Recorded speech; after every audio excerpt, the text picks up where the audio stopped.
Today is the 7th of November 2014. This video is being taken in my apartment in Jerusalem, Israel, in the neighborhood of Malcha. My name is Avi Kustin, Kustin. I'm also known as Abraham, I'm also known as Abram, and also known as Abe. Now, I'm videotaping this. Hopefully somebody that will do research on the Holocaust maybe 10, 20, 50 years from now will be able to use some of the documents that are shown at the end of the video. I also will give you an email which will appear on the screen shortly if you need any additional information.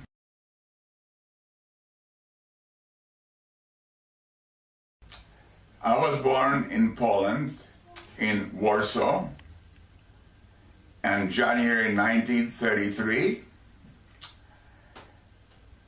My mother, Avi Kustin, was born in Slonim, which is White Russia, Belarusia. My father, Avi Kustin, was born in Grodno, Poland, and I have an older sister, and she was born at the same address in Poland. The address, I'm sorry, I do not remember, and that was our family. Myself, my older sister Helen, my mother, and my father. As far as our life in Poland, the only things that I remember is that we were not, my mother came from a religious family. I don't think my father came from a religious family, but I remember that every morning, or not every morning, the mornings that I would see him, I would see him putting on tefillin. And one time, I remember I got up and I evidently wanted to put on tefillin also. So he went ahead and took a piece of tefillin and wrapped it up around my hand so that I could stay next to him while he was praying. So that this is something that I remember well. A couple of times he took me to the synagogue with him. And I remember that I would go inside. I used to get bored, so I would go inside the talit. He would have a big shawl. It's called the talit, and for praying, it's really big. He would cover himself, and I would go in there like I was in a tent, and I would open up and look out and see the people, and then cover myself up, because they prayed for it. To me, it seemed like they prayed forever, and I used to get bored. But those are the things that I remember. We would always, on Friday, my mother would say the prayer over the candles, and we would have the challah, but we were not very religious. One day, my father came in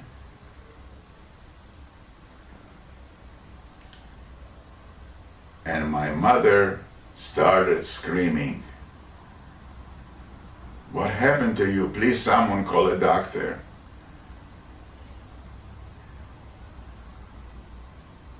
I don't remember my father's face, what he really looked like, but the face that I saw on that day, I'll never forget. My father was bleeding. He had two guys that I guess they must have worked in the store, helping him out, and he was holding something like a wet towel, and his lip was swollen, and I don't think I'll ever forget this moment, because my mother was crying and the maid came out and there was panic.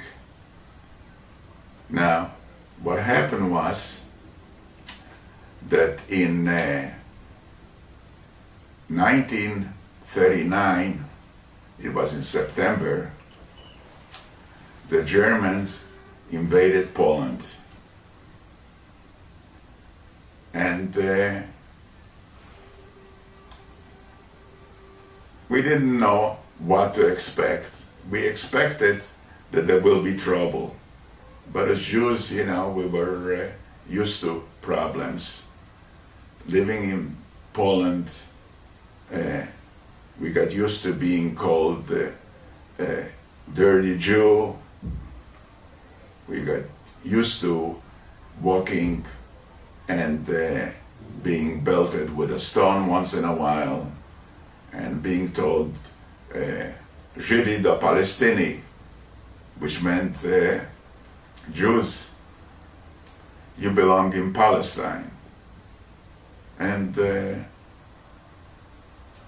were other things where people would come into the store. My mother would tell me, and they would ask if this is a store owned by Jews, it's a Jewish store. And if they said yes, they would go to buy someplace else. And my father's answer was, no, this is a French store. And here was my father bleeding, and my mother told somebody to call a doctor and started asking him what happened. Well, he said that some German officers came into the store and started buying the most expensive items that they had. He had gold fountain pens. In those days, a pen was really like maybe an iPod today. They had pens with golden inlays, some very expensive. One brand was Pelican pen, which was very expensive. And he had other expensive items, and he had it wrapped up for them. He asked them if they want it sent, they want it delivered, and so forth and so on. It was very courteous, because it's not every day people come into a store and buy so much stuff. It would cost thousands of zloty. And when it came to payment, they just pushed him aside and started walking out with it. And my father tried to block them from going out, and they beat him to the point where he was unconscious. And the people that worked in the store put some cold water on him till he regained his consciousness, and then they brought him home. And when he was home, naturally my mother called the doctor and they took care of him. This is what I remember. I don't remember anything that happened the day after or days after. The next thing that I remember is that my father was telling my mother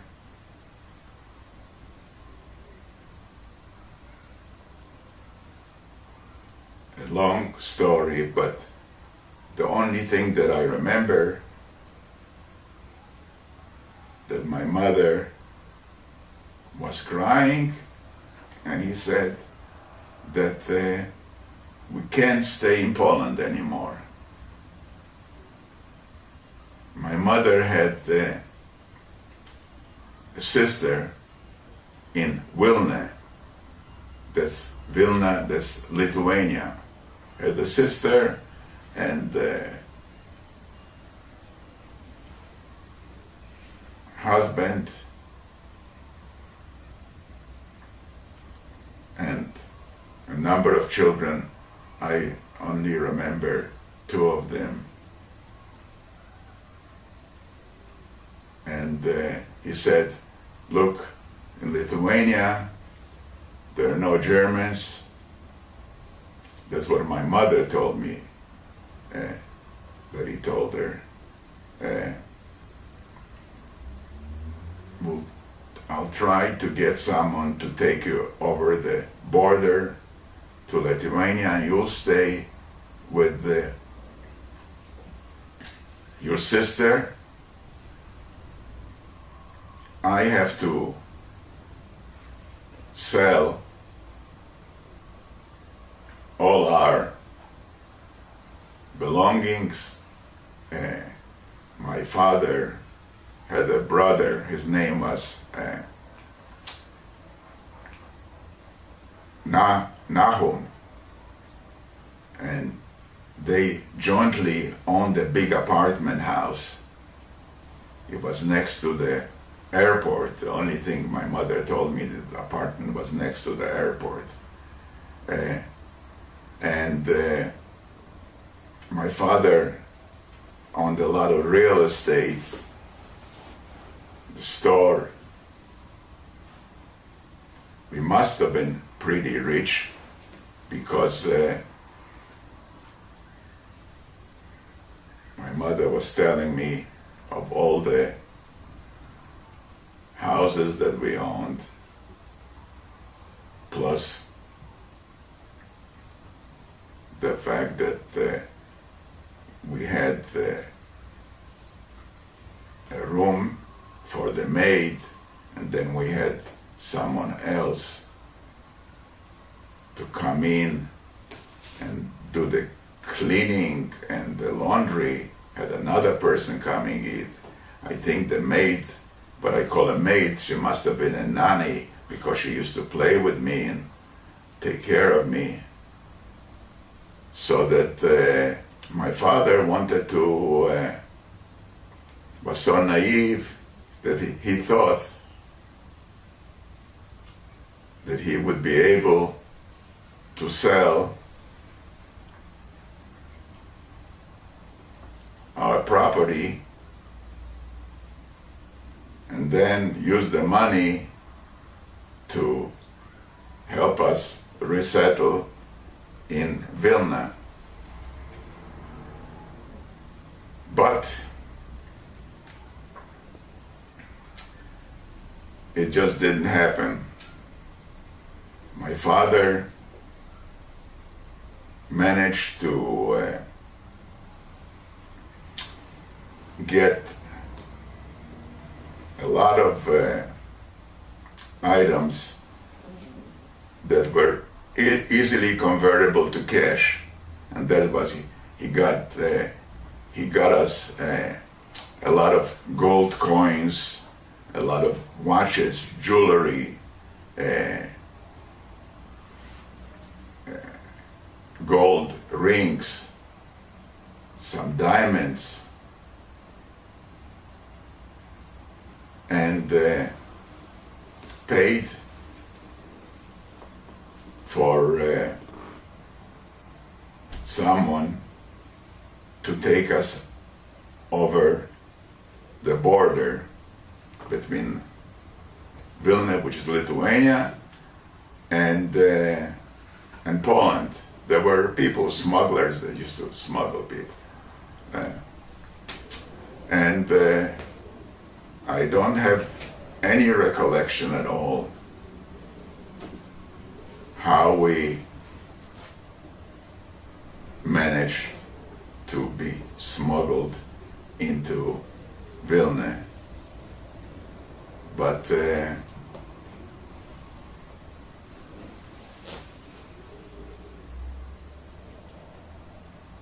my sister did remember a little bit, but the only information that I have that we had a lot of gold and other things is what my mother told me.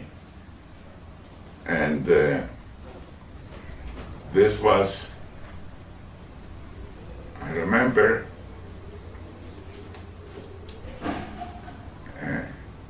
my father gave me a hug, and I don't remember his face. The only thing I remember that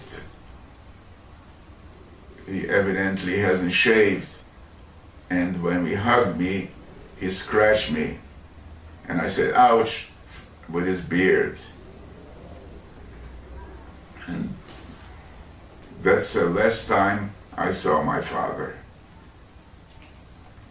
I remember a couple of incidents of anti-Semitism in Warsaw, Poland, which affected me directly. As far as anti-Semitism, we all know that it was on every street corner where Jews would congregate. Someone would come over and yell something, or throw a stone, or do something else. But this is where it affected me as a little boy directly. I remember I was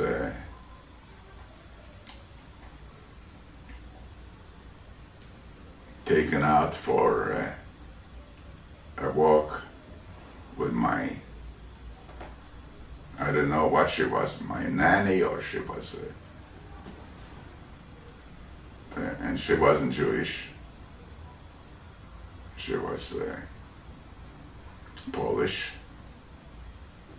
By that I mean she must have been Catholic, because this was the religion, the prevailing religion in Poland. And I had a little duck toy where I would pull it on a string, and some Polish boys ran by and took it from me. I remember they pulled it and took, and I had the string in my hand, and the string left a little cut on my hand because they pulled it and run away. And my nanny yelled something at them in Polish, I don't know what. And they'd yell back something, Żyd, Żyd, Żyd. But those things happened to us quite frequently. One time we're going back home. It was myself, my sister, my mother and my father. And my mother almost tripped and fell on the sidewalk. If my father hadn't have caught her, it seems that we were going in the evening, and some Poles would have a little string tied up to a tree, and they would be sitting on the opposite side with on some steps from a building, and whenever they saw a Jewish group coming close, they would pull the string and the person would trip, and my mother almost tripped. For them it was a big joke. Again, the only thing I remember hearing or understanding is Żyd, Żyd, Żyd, Żyd. That was their standard cry. And someone has to talk about anti-Semitism in Poland. You could talk for days and months without end. But that's how it was.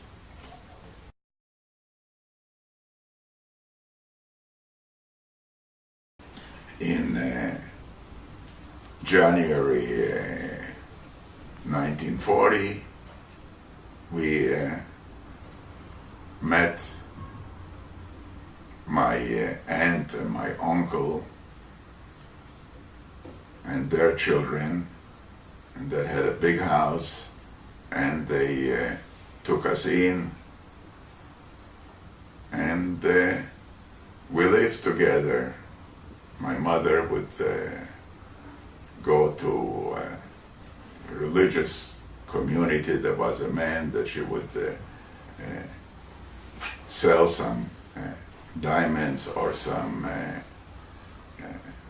gold coins or other items, and we had enough money to live on and also pay for whatever our share would be of the cost her sister would have to expend, and this way we wouldn't be a burden on them. And I remember playing with my cousins. One name was Hanele. It was in Vilna, and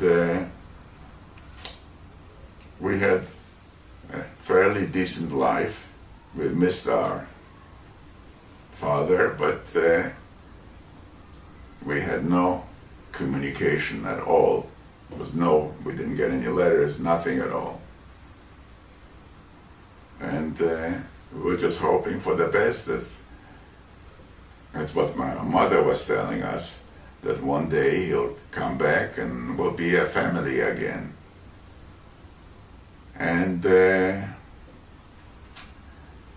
this life didn't last for very long. Pretty soon, the Germans were very successful in the war, and in June of 1941, the Germans invaded Lithuania.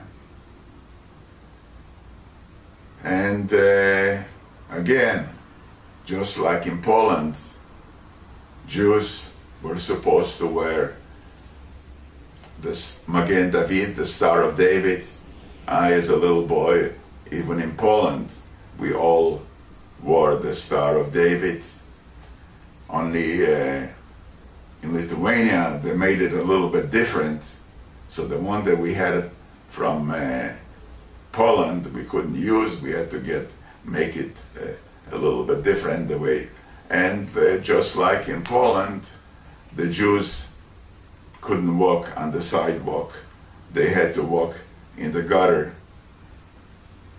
And the anti-Semites just like in Poland, when they saw that they had a government behind them, if they saw a Jew walking with a briefcase or with a bag, and they thought that they wanted, they would just go ahead and grab him, and if the Jew had said something, they would give him a box and hit him a couple of times, which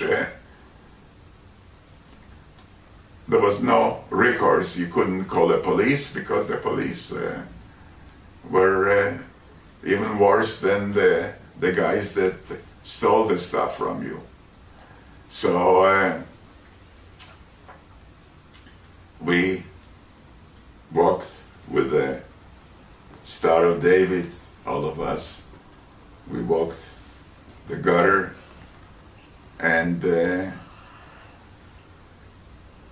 one day my mother dressed us, and my cousins were dressed,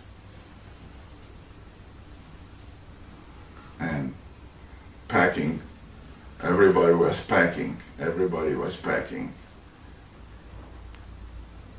What happened, as I later found out, is they opened a ghetto in Vilna, and all the Jews of Vilna were supposed to be relocated to a section of the city which was going to be closed off, and this would be called the Vilna Ghetto. What happened, we all took what we could carry. As a matter of fact, we took, and all the rest of the people in the neighborhood took a lot more than they can carry. And everybody was going outside, and the street was full with people, old, young, children, very old people, carrying all their possessions that they could handle, and just walking toward the ghetto, which was set up to hold all the Jews of Vilna. This is something that I'll never forget. Let me go back for a second. My uncle forgot his glasses. So as we walked out on the street, he said, I gotta run back and get my glasses. When he ran back into our apartment, or to their apartment, because we were guests there, he found that in the last 10 minutes, they already broke the door. Lithuanians broke the door and were just taking out the furniture and everything else of value, paintings and everything else they were already taking out. So he came back without the glasses, and he says the house was full of people and the scavengers. They were just taking everything that they could from all the apartments. Those were our Gentile neighbors. And we were marching. And as the people were marching, they took more than they could carry, and they start dropping the valises. They couldn't carry it anymore. So there were valises all over the place, bundles, and people were walking and stumbling and falling. Being that they were carrying valises in their hands, the parents couldn't hold the children by the hand, so the children were supposed to hold on to the parents. Parents lost their children, the children lost their parents. You only heard screams, Avremel, where are you? Hanele, names of children, parents screaming, children screaming, Mama, Dada, Papa. It was something that you just can't imagine. The chaos, the poor children, they don't know where the parents are. The parents don't know where their children are. And everybody walks and people are falling down and stumbling. I remember my sister stumbled over a valise or a package, almost broke her head. And we kept on walking. During that, my aunt lost all her children. She didn't know where the children were. And my uncle was running, and my aunt was crying and screaming, Hanele, Hanele, where are you? And other parents, and they kept on walking and walking and walking. And finally, we got to the ghetto. People want to go back, look for their children, but the guards, Lithuanian were sometimes worse than the German officers there, because they wanted to show to the Germans what a good job they're doing and how much that they hate the Jews more than the Germans do. And the Germans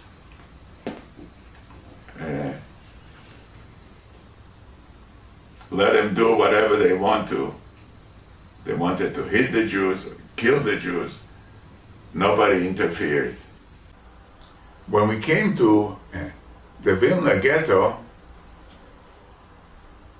we came to a neighborhood which was considered 100% Jewish, and it was one of the poorest neighborhoods in Jewish neighborhoods in Vilna.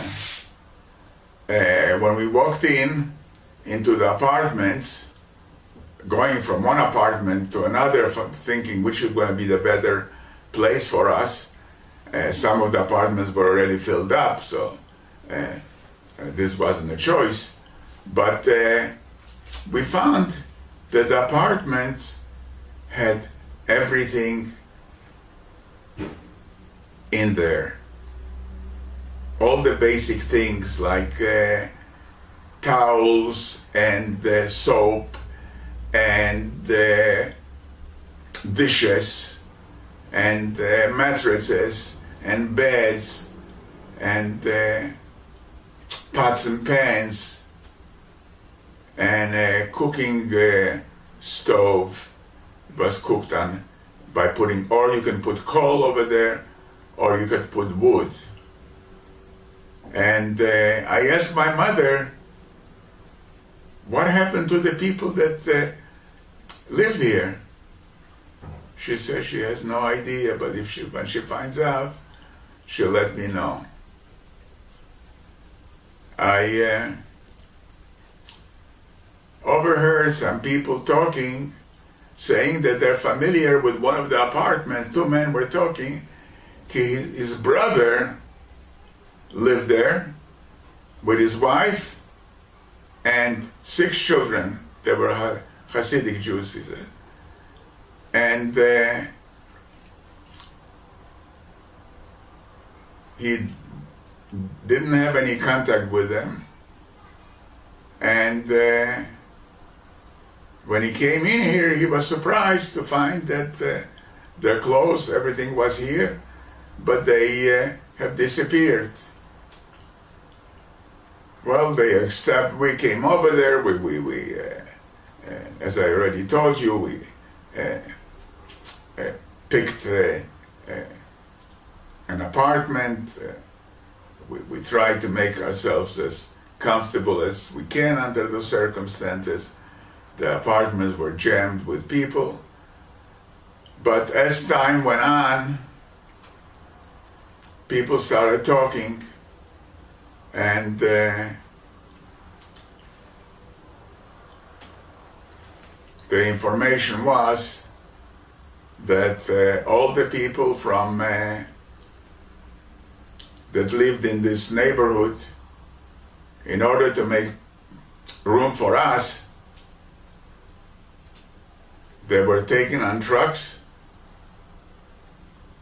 and they were never seen again. They had a small ghetto and a big ghetto, but basically it was all in the same neighborhood. Later on, as the year passed, we found out what happened to those people. They were taken to a place about 7-8 miles from Vilna. The place was called Panar, and they were murdered. They were had some big tunnels, and they were just machine gunned, and people kept on dropping. You filled that one tunnel, they had another one, and they just buried them. And that's what happened to the people that lived in those apartments that we occupied when we came to the Vilna ghetto. And we came into the ghetto. Everybody would go in, look at a place, go into an apartment. Didn't make any difference which apartment. And I remember we took into the apartment with some strangers, people that we never seen before, myself, my sister, and my mother and my aunt and my uncle. The children got lost, they didn't have any anymore. And I remember other people wanted to come into the apartment, and finally somebody over there locked the door because the place was already full. You could hardly breathe. In other words, whoever came in, it took a place. There was no one that would assign 10 people to this apartment or 5 people. You would just go in and take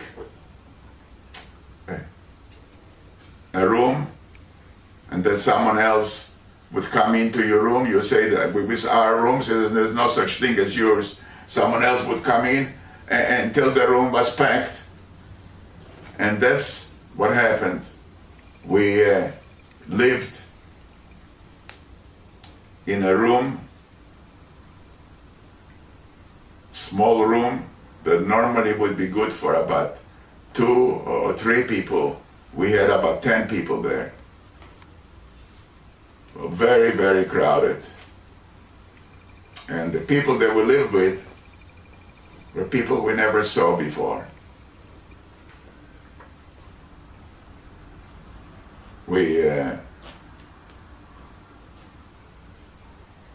got leaflets saying what we should do, what we should go, and instructions from the German or the Lithuanians. And the other thing that I remember, I don't know how much time passed, but my sister and just like other people would be lined up like soldiers in a group, and they were taken out from the ghetto. The ghetto became separated from the rest of the city, and there were guards at the gate, and my mother and my sister went to work. The work consisted of going to the German installations, the barracks, that's what it was. They were going to the German barracks to clean the soldiers' shoes, to clean the barracks, to make the beds, to wash the dishes, or any other things the soldier, the toilets and stuff like that. Now, there was no food in the ghetto. Started to get hungry. Now, my mother and my sister went to work.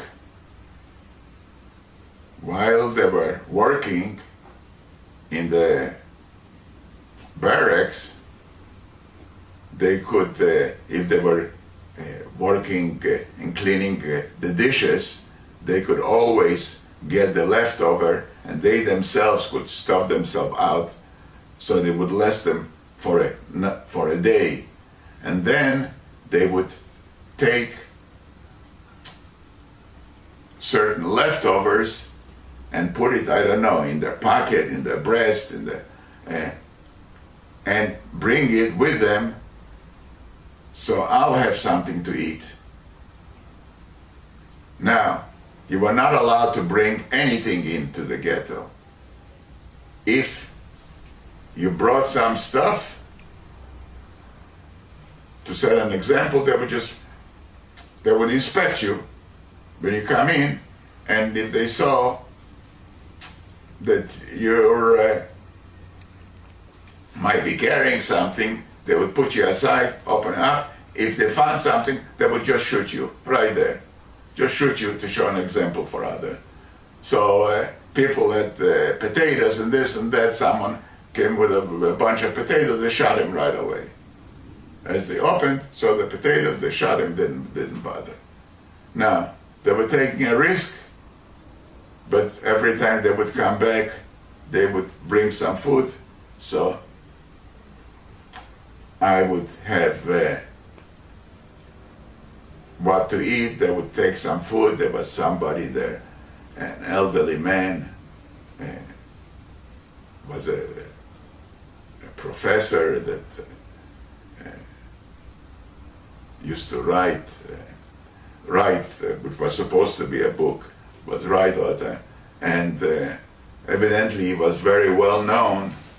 So my mother says, no, I can't let him starve to death. And she would bring some stuff for him also. We went ahead, and there was one apartment that was on the main floor. They got it cleared out, and there was the Germans needed jewelers and engravers they were looking for. So about half a dozen jewelers and engravers used this place, and they were making jewelry and rings for the German officers and soldiers. Now the gold they would get, and the silver they would get, the Germans would bring in the Torah crown. They would bring, some of them had gold in it, some of them had only silver. They would break it up, and other religious ornaments So the Germans would bring it and say, here is gold and here is silver. We need 5 rings with a swastika and this and that. And those people were called craftsmen, and they would get, I guess they must have gotten some food or something. I don't know what they would get for it. They certainly didn't get paid for their work. And I worked there together with some other boys. At times, from polishing the rough edges, our hands would get infected and they would get swollen right away because we didn't have a proper diet. I remember my nails and everybody else's were yellow because there was lack of certain vitamins or something, and were very soft, very soft. All our nails were very soft. And for this, we would get a piece of bread at the end of the day. So that's the way we spend the days, and every couple of months the German and the Lithuanians would come over to the ghetto, and they called it action. It was action. They called all people older than 50 years old would have to go outside.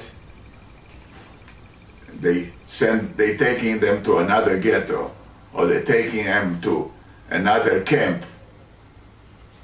And again, you had the screaming and the yelling, oh, tatele, papa, mama, and scream and this, and the Germans and the Lithuanians would come over and tear him apart, and they would take him outside and put him on trucks. And they say, look, you're gonna see them later, you got too many people living over here together, and this and that, all kind of excuses.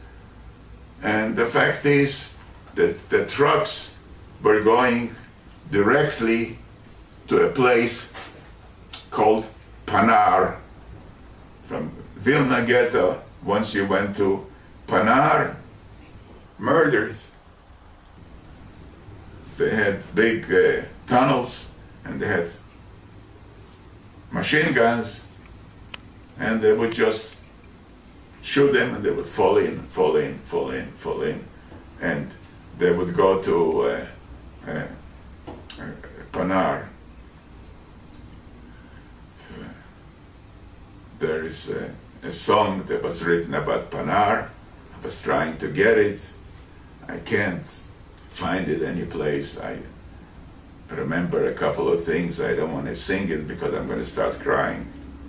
So I'm not going to do it. Then there was another couple of months. They would say they want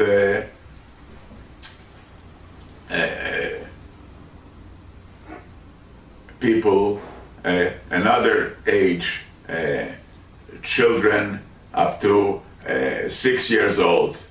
So they would come in and tear their children out of their mother's arms, or the mothers say, look, I'm going with the children, you can't, I'll go with them, I'm not going to let them go. So they went, and they would hit the mothers over the head, and they would fall down from the steps. Things that I've seen, the screams, the yelling. Then they came for children 8 years to 12 years old. And this included me, because in that time I was about 8 and a half, 9 years old. So in order to warm ourselves in the winter time, we had logs, wood, with the bark you could see from the trees. We had it because it was the only thing we had to heat up the place. So my mother pushed me underneath a bed and told me to stay there and be quiet, and then she pushed the logs of wood to cover me. And I could hear screams, children, mothers and fathers screaming as they were taking their children away. And they kept on telling them, they'll be back, the children will be back. But nobody believed it. And the soldiers came in, and I could hear them. And I heard them coming close to the bed, and they had rifles with bayonets on them. And I saw the bayonet coming. As the bayonet came closer, I moved as far as I could. And if it bayonet went any farther, I probably would have screamed, because it would puncture my skin. But luckily, they went a couple of times. Then another one went back, but there was empty space because I was small and the bed was big. And that's the way I was safe. They went away, trucks full of children, mothers and fathers running after the trucks, them hitting them, properly killed some of the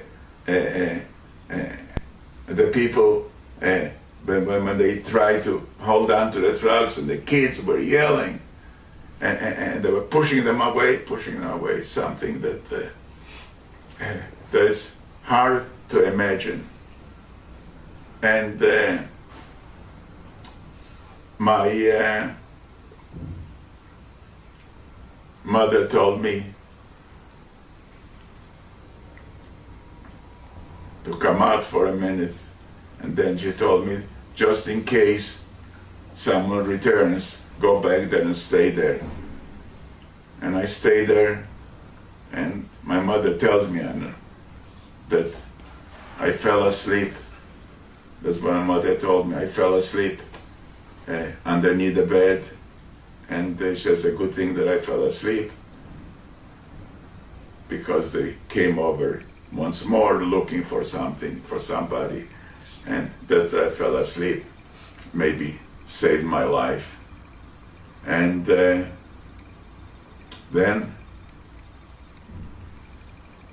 I went back to do the work that I was doing with the jewelers, except a lot of the boys that I used to work with, the little ones, they already disappeared. Some of my friends,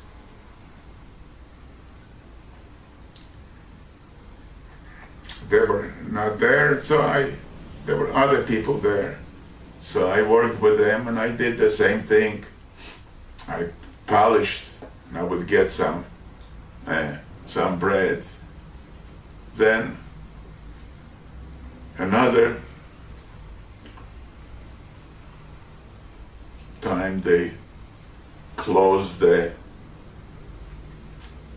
unit where they made the rings. They closed it up, and I was hungry. I was walking around with nothing to eat. There was a family called the Rifkind, father and mother, and they had 4 sons. The sons looked like actors. Gorgeous men, and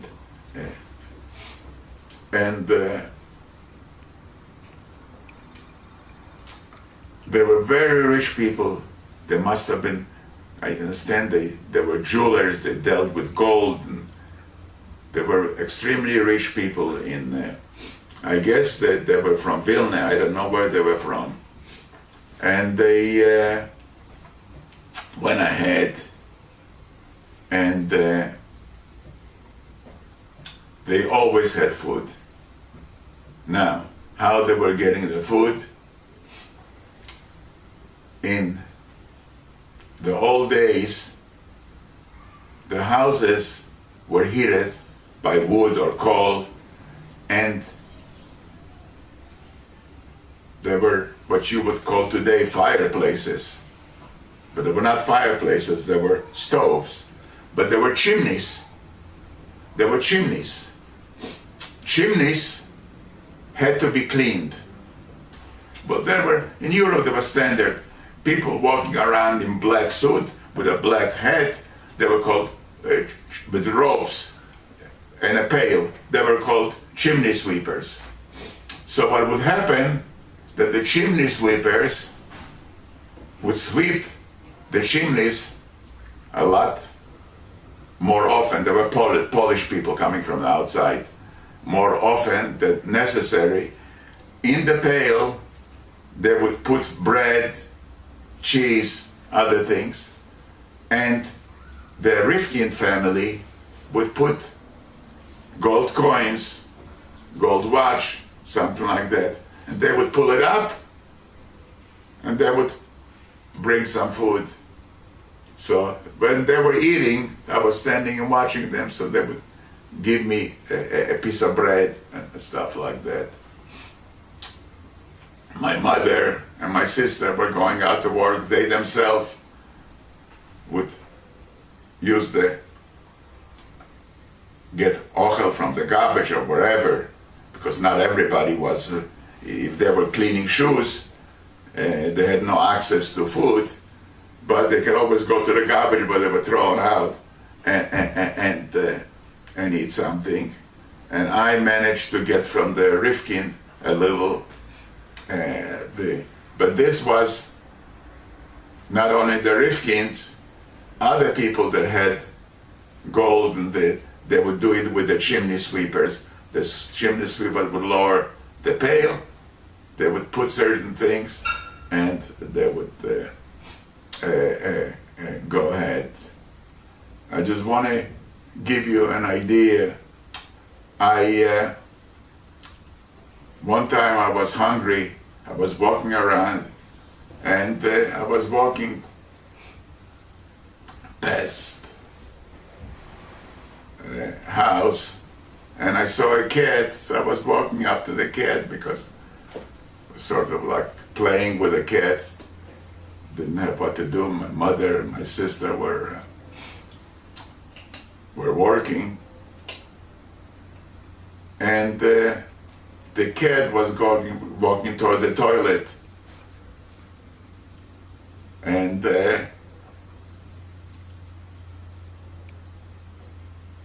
as the cat disappeared, I was looking for it, and I walked into the toilet, thought the cat was there, and I saw on the toilet floor the Germans and the Lithuanians, soldiers, they were getting little square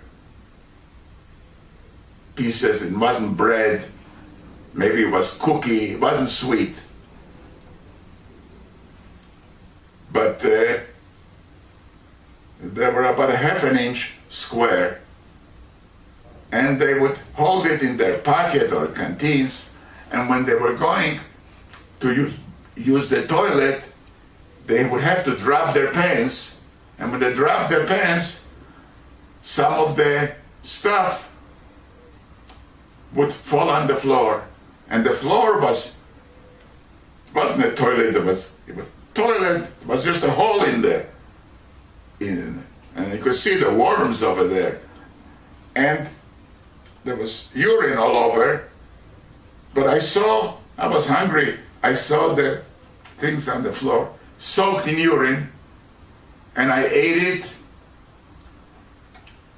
like it was cake, and I didn't get sick. I always think about it, how I didn't get sick from it. In urine, I used to go back there,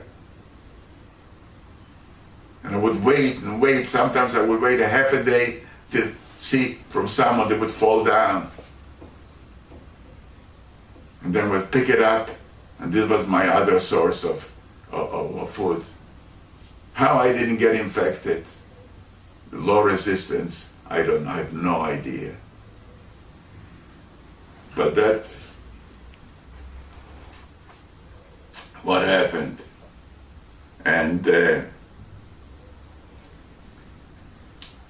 then they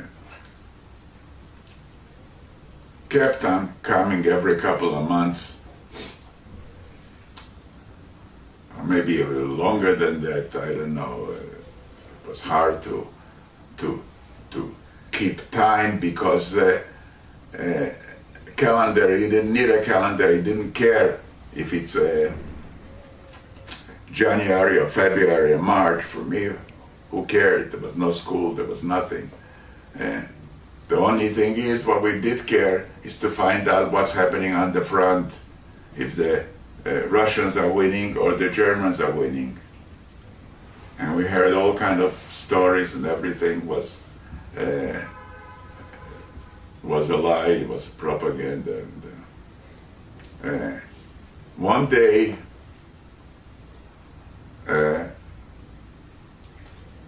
my mother and all the people in the apartments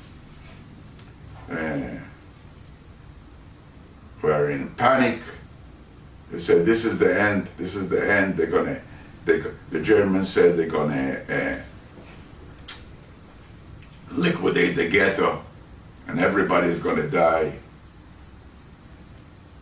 I said, "What happened? What happened?" "There is a guy that the Germans want, a Jew." My mother said, "But we don't want to give him, the Jew." And they say, "If you don't give it to us, we're gonna destroy the ghetto. There won't be anything left."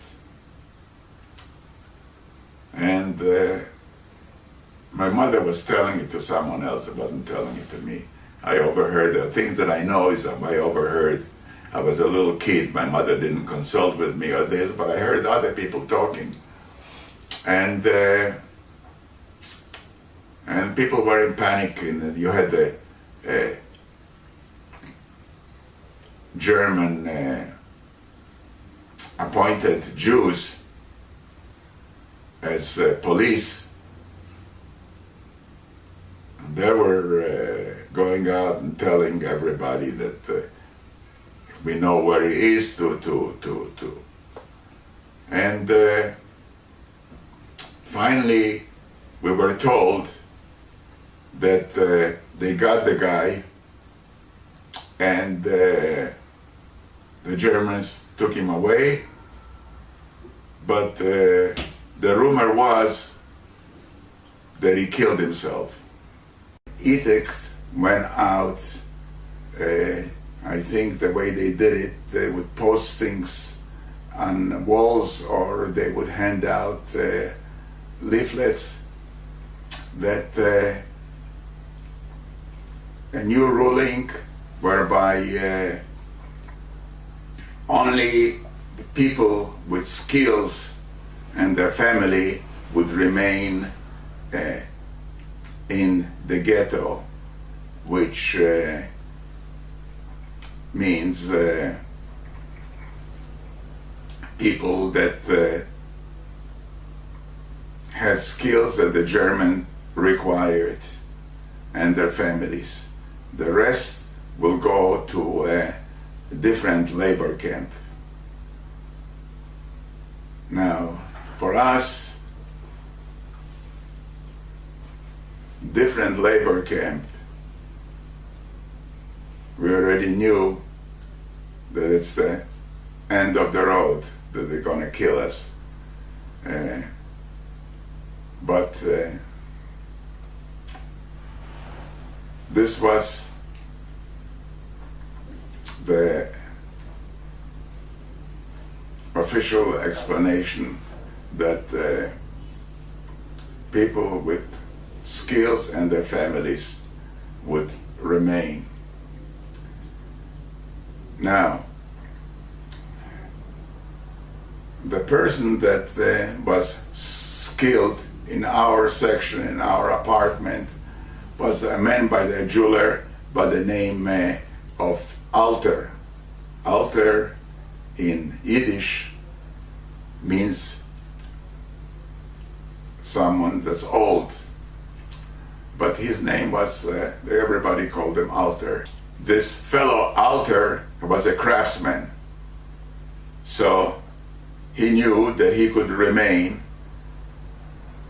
He had a wife and 2 children.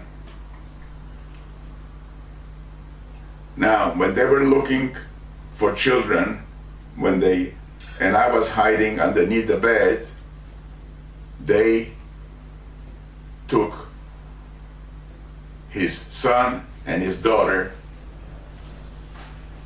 and they never saw him since. When they took him away, his wife went on the roof and she jumped off the roof and she killed herself. I remember her body was laying on the street and somebody came over and threw a blanket over it. It was all bloody, and I don't know where her husband was at that time. And took a day till someone came over with it was a 2-wheeler where they would carry the dead people that would die on the street or any place else, and they would just put the dead people in this wagon, usually the 2-man crew. Now, so he got a permit from the government. I don't know if it was Lithuanian government or it was the Judenrat, or whoever gave out that permit. But I thought he would get a permission to take 2 people. But it seems that I'm wrong now that I think about it, that he could take himself, his wife, and 2 children. Now, this was for all the people, applied to all the people that were skilled that got the certificate. I don't remember, there were red cards and blue cards. The blue, I think, was for the wife, and 2 yellow cards for the children. There was something with colors. I remember people talking about it. How I know things, because I would listen to what the older people would talk. It's not that at that time, I must have been 10 years old or 9.5 years old, something like that. So I would listen. There was nothing to do to listen to what other people would say. So what happened is that families, now think about it, families that had 5 children, let's say, would have to decide which children were going to die and which children they're going to live. So what happened, there was something unreal, that a man who was skilled, and maybe the relationship with his wife wasn't good, or maybe he loved his mother so much, people were trying to put all kind of makeups on their face, either to make himself look older or younger. And there was no makeup in so they would use flour, they would use charcoal to dye their hair, use ink to dye their hair. Someone later on got an infection because the ink got into their bloodstream. husband, a guy that was killed, he wanted to save his mother and 2 children. So the mother had to look younger like his wife, or he had to look older that the mother would look like his wife. And this was going on and on, and the mothers would have to decide, the fathers have to decide which children. They only could take 2 will go. And I don't wish this on anybody, to have to make a decision like that in their life. Not that I'm a father with 5 children. I think I'd sooner kill myself than send any of my children to Panar. But at that time, I was a kid, didn't understand very much. Even though I was a kid, I was grown up for my age, but still I was a kid. So I heard cries, and when they came over to take the kids now. My mother happened to been when she was young. She was a very attractive young woman, and this altar was always trying to make a pass at her, and this and that. And then, so he was left by himself, and even though people came over and offered him gold and diamonds and everything else, it meant nothing to him. He was completely broken. And I used to help him sometimes. Guess he got to like me a little bit, because I always worked there. So, but yet, I'm sure he must have had a resentment when he saw children, other children that are still alive, but he lost his. Not already talking about his wife that killed herself in a horrible way by jumping from the roof. So he decided to take mother as his wife, and my sister and myself as the children. And they came over, they took the people that didn't have permits to Panar. Some of them, they were resisted, they smashed their heads. So cruel. And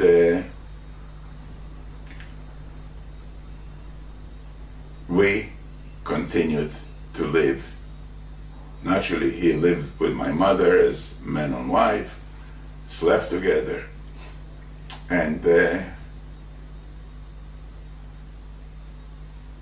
we remained alive through this period. Now, there was an underground organization right now, Abba Kovner. I didn't know who Abba Kovner was at that time, but Abba Kovner became the head of the organization, resistance organization. A couple of the children of the Rifkind family, they were big, healthy young men, they were part of the resistance. And the idea was that there was no chance of us surviving, so the resistance at least will all die fighting. So the Poles sold us weapons but we were not sophisticated enough as far as weapons were concerned, so we believed them. They sold us handguns, and they sold us ammunition. Later on, we found out the ammunition they sold us would not fit any of the handguns that they sold us. They knew that, but Jews, they didn't care. So a couple more 100 Jews will die. And they didn't care. So we had ammunition, and we had some guns, very few. Had some Molotov cocktails, but it didn't fit. Some of them did fit, some of them didn't fit. So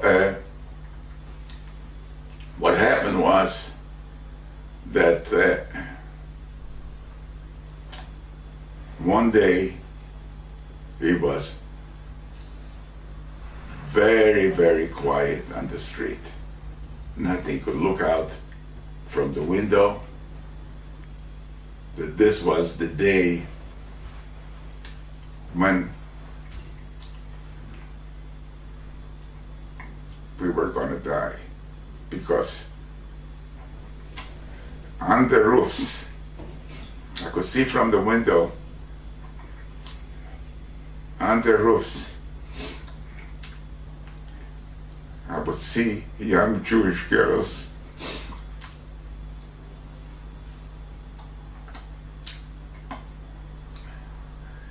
dressed like men with hats on there, with guns, Molotov cocktails, so all over.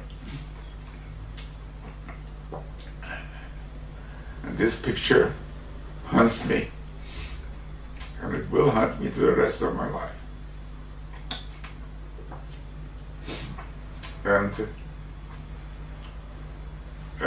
Susskind's sons were not in the house. Evidently, they went.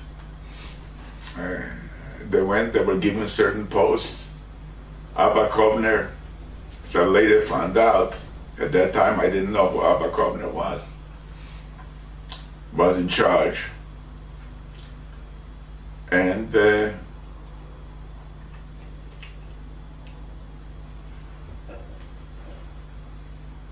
Rifkins put a tablecloth on the table that we had there, and the whole family, the remaining children and the father and the mother, each one put a glass of water next to them, and they had a tiny aspirin pill next to him, which I found out was cyanide.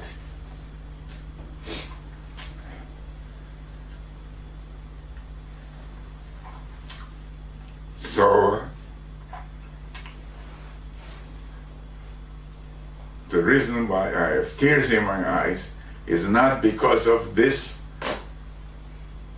that there was cyanide, that they were going to die, is what happened to my mother at that time. My mother begged them, not for her, but to give one pill of cyanide for me and my sister. And she cried and says, look, they're only children, they don't need a whole one, just a half is enough for them, it will kill them, because they're small. And they say they didn't have enough, they just have their sons managed to get it. But my mother crying, begging for cyanide pill. And we thought, I looked to the windows and I saw them, the girls standing there. One on another roof looked like a machine gun, and it was quiet on the street. I don't know, nothing moved. And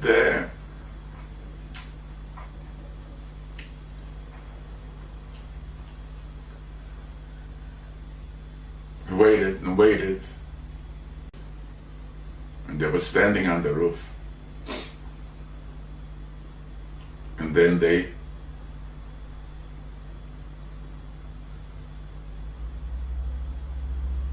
disappeared.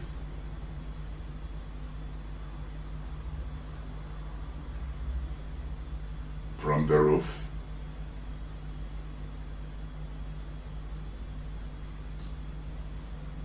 And then, I don't know what happened, maybe I went to sleep or something, but then, again, there was movement on the street, and there were people walking, and there were horses carrying stuff, horse and buggies that were moving.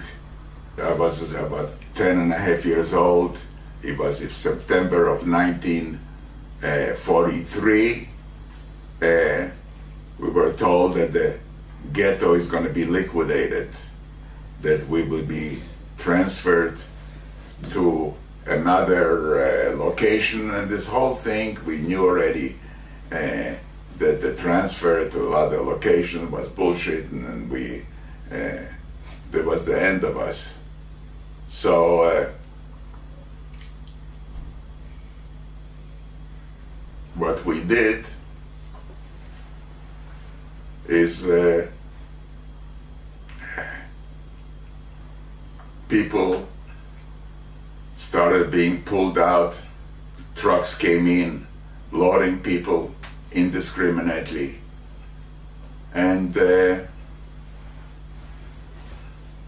what my mother and some other people, her sister, my aunt, and my uncle that lost their children during the, they lived in an apartment, a little lower, they changed their apartment because it was impossible. By the way, I just remember that the apartment were infested with a certain type of bug. We used to call them Vansen, and they would latch onto your skin, and there were so many of them. There was no way of, but that's the way we lived. So that the ghetto was being liquidated in September of 1943, and people built secret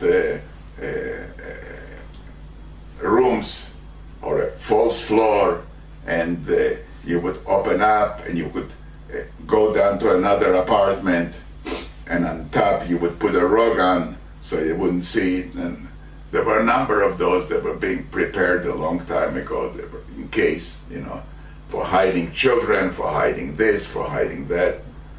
There were certain people that were looking for, that they would hide them. So my aunt and uncle that moved to another apartment, being that they lost both their children, my aunt got pregnant again because she wanted at a late age, because she wanted a child. They lost both their children. So what happened was that we went ahead and got into one of the, was called Malines. They called it Malines, Malina. I don't know why they called it Malina, but that was the name, a hiding place, Malina. We opened up, there were stairs, we went down there, a bunch of people, children, women, men, and it's pretty suffocating. And we spent some time there, and they were taking everybody out from the ghetto. We were hiding. There were a lot of places like that where Jews were hiding all over, but they were finding the thing. And then it was quiet. You could only hear footsteps of the German or Lithuanians with the boots, with the nails on them. And then a kid started crying. So there were a group of people there, 4 men. They were called the Starke. The starke means it has a mafioso meaning, a double meaning in Yiddish, but the starke means the strong one, chazak. And they would go every time kid would make noise, they could hear and we could all be shot, take a pillow, hold it, till such time as the kid stopped breathing, and that's the way it went. My aunt that lost her children was with us, my uncle, and she had a tiny little baby. Since then she already gave birth. Don't know if it was a girl or a boy. And over there was a little, it was on the main floor, there was a little bit of a space between the wooden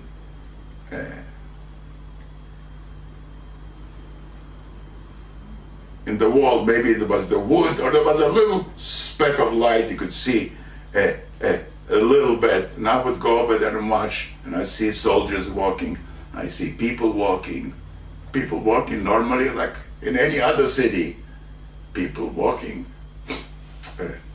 But that was far away. Here, there was still the ghetto, so you would see soldiers. Don't know if they were German or they were in uniform, so you couldn't tell. At least I couldn't tell. So she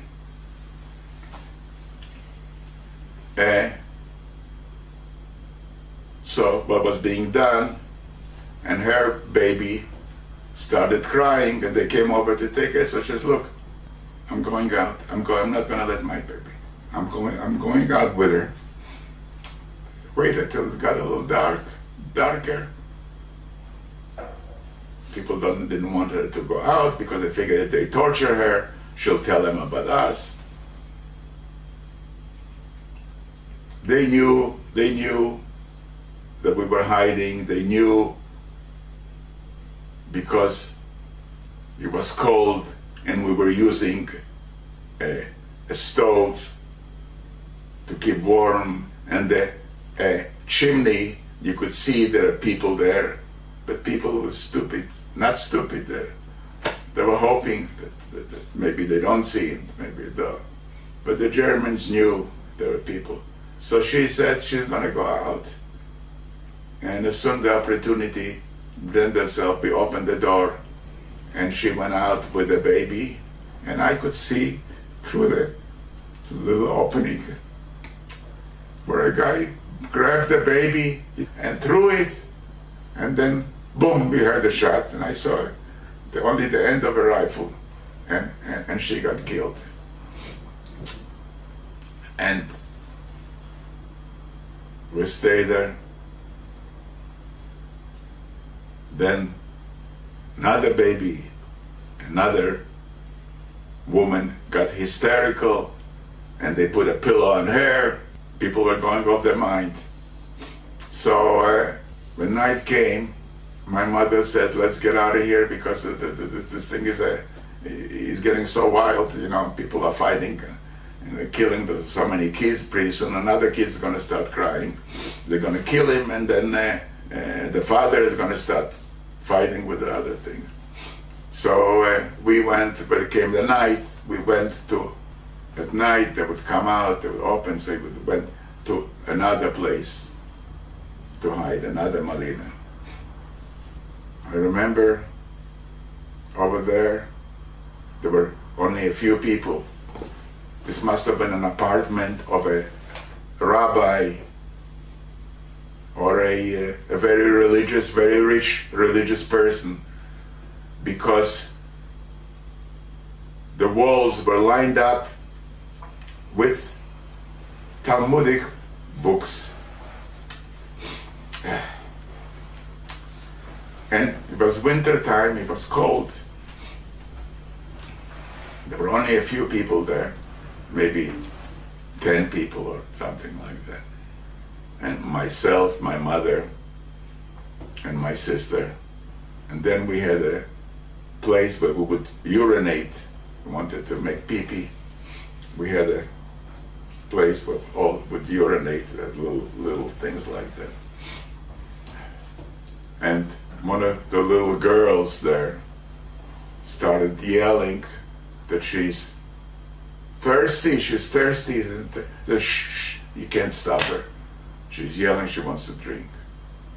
And her father, there was no mother there, the father said, gave her, I remember it, and this keeps coming back to me all the time, gave her the pee-pee to drink. It was, I remember, the white porcelain type of, and she drank it, says, oh, it's salty, it's not tasty. She drank pee-pee. She was quiet for a while. And then was called, and there was what is called a pripechek in Yiddish. There was a stove, a round stove, and it had little rings. And if you have a pot with a big bottom, you take out all the rings. If you have a pot with a small bottom, a smaller pot, you put some rings back. It's rings on top of rings until you have in the center a plug like. So we didn't have any wood. And there was a religious Jew over there with his daughter. Had payas and everything. And he went ahead and said a prayer and took those religious books, beautiful, in gold and everything, and start tearing it and praying and making a fire. They're making a fire so it will be warm. And tearing up, it was so hard to tear them up. And I remember the shelf with those books, gold, brand new. I can see it like yesterday. Tearing them up, tearing and making a fire. And the fire was giving us away because the white smoke from the chimney could tell that there people are there. But we stayed there for a couple of nights. Asked me why I should get more emotional and cry about the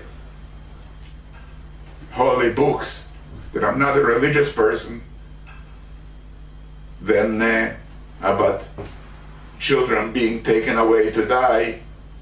I can't give you the answer.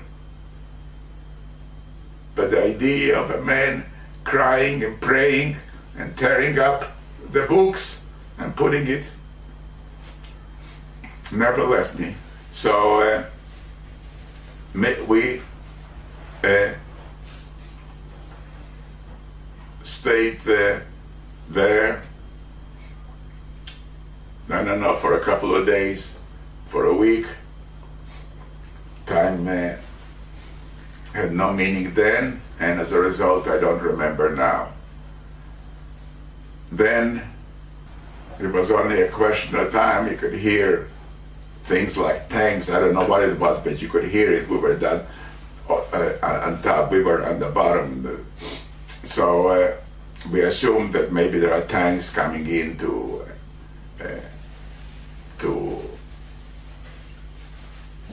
lower, to break up the buildings. And Erika, my mother, said, look, when it comes at night, we're gonna live here. We went ahead, she put rags on our shoes. We put rags on our shoes so we walk, we wouldn't make any noise. I don't know if this helped or didn't, but that was her idea, to put rags on it. And myself, my sister, and my mother, when it got dark, we slipped out of the ghetto. We waited till the guard went to the other extreme. As he turned, we sneaked out. And I want you to try to visualize. Here we are in a ghetto, separating only the building that is designated a ghetto. And we walk out, it's in the evening. As soon as we walk out, my mother makes us take off our rags from there. And we walk out to a different world. People are walking, normal life. Someone is walking with a dog, and the dog comes over and smells us, and they pull the dog away. They don't know if we're Jews or non-Jews. They don't care. People are walking, boys and girls. Then there's a restaurant over here. People are sitting and drinking and eating. Then we walk a little farther, and there's a movie house. There's a big line waiting for shows. Normal, everyday life in a modern city. And here, 100 meters away, people are dying, and nobody cares. So we walked and walked and walked, and I must have, maybe we went down to fall asleep. My mother's idea was that during the summers, my mother would come to visit her sister, this aunt that got killed, that got shot with a baby. And evidently we must have been pretty rich, so my father decided if she was the closest sister, she was coming every summer, take the kids, and then my father would come over a little later because he had a business to run to visit. So he went ahead and bought what's called the dacha, a summer home next to some farms. And we would go to the summer there. There was a lake nearby, and my mother would have a sister, the other sister would come in, some friends, I don't know who, don't remember. But that was ours. And she thought to go there because evidently we must have taken good care of the farmer that would maintain it for us. He would have to see that everything is, clean, and I don't know what he would do, but to maintain it, my father would take good care of him to make sure that no one sets fire to it, because there was a wooden building there. And she takes care of it, and he was always grateful to my father. My father went ahead and bought him a present, pens, schmens. That's what my mother told me. And we went ahead and kept on walking and walking. And every time I looked around, two little girls, big one and a little one, gorgeous looking girls, were following us. The thing that I remember about the girls, that they were gorgeous, is those eyes. The eyes are haunting me even today. Gorgeous big eyes, and one of them had a braid, and the other one, and they held each other's hands, and they kept us following. Gorgeous two girls. Evidently they lost their parents, they were lost, and they were talking Polish and Yiddish, and they didn't, and they knew that we were Jewish too. So my mother asked them, "Wo geht ihr?" They answered us in Yiddish, "Wir gehen wo ihr geht." We're going where you're going. They didn't know where we're going. And we kept on going. Then we slept. Then we were on a highway, I remember. And then each highway has a little groove like on each side over there. There was grass there. And I fell asleep. Evidently everybody fell asleep. We stayed there till it got dark. We didn't want to walk on the highway. And my mother and my sister tried to look like that, kerchiefs on their head, and tried to look like peasants, you know, going. And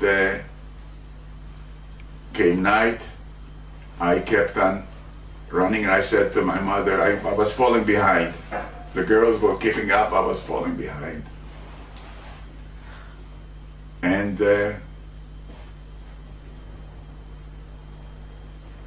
I said, Ma, I can't make it anymore, or something to that effect. She said, if you can't make it, you can't make it, you'll stay here. And to this day, I'm now 81 years old. The question still haunts me. I always think that my mother and my sister thought that, at least my mother, that I was circumcised so that if the Germans or the Lithuanians catch us together, they can pass as goyim, as Gentiles. As soon as they get me and tell me to drop my pants, they see that I'm Jews, so they all get killed. And I'm wondering if I didn't get up, if my mother, because they were far away already. I thought they were ready to leave me. And I'll never know the answer. I never talked to my mother. We never discussed the Shoah, the Holocaust in our house. Too painful. Didn't want to open the wound. I never talked. But it was always bothering me. I don't blame her. I don't blame my mother the least. At least she and my sister would save themselves. Because I was a giveaway. As soon as they see that I'm a Jew, they would kill everybody. So I saw they were so far away already, so I got all my strength and I started running. And we kept on walking, and it was dark, and we already walked on the highway, pitch dark. All of a sudden, a light, which is a spotlight, spotlight is a big light that you use sometimes when you go to an amusement park, you see the light on the sky, a big spotlight, all of a sudden is on all of us, and it blinds us. I know it blinds me, because you don't know who and what and where it's coming from. And they say, stop. You say, put your hands up. My mother says we were farmers going back, this, that, so on and so on.